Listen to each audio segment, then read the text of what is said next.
تسلم يا ابو ناصر. نبغى قصيدة عند الدامس البارح. يا سالم، القصيدة اللي عند الدامس البارح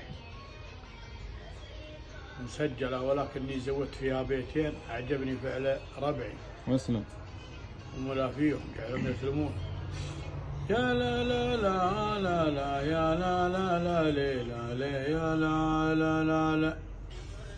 بسم الله في بدايتي وصلي على النبي الرسول.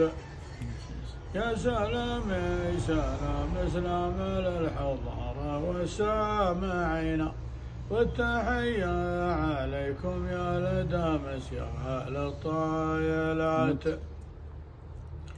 والله انكم عصايب روسنا في كل حزة وهية، وابو دامس راعى الرفقة وراعى الوقفة الحاسمة.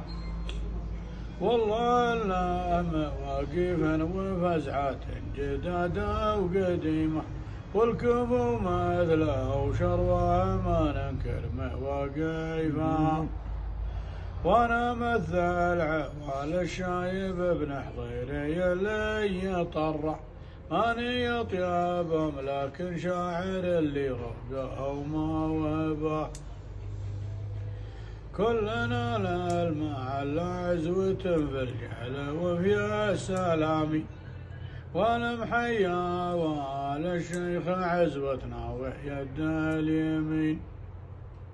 جاوب الحشو والطليان في الشاصات من كل ديره، كلها في رضا ابو دامس وقدر ورضا لابته.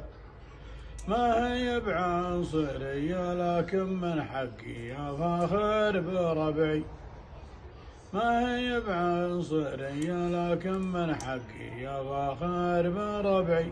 داعي ابن شهر سيفا شهر فعله وحاز المثل، واحمد الله بسلامة شيخنا ابو دامس وطال عمره.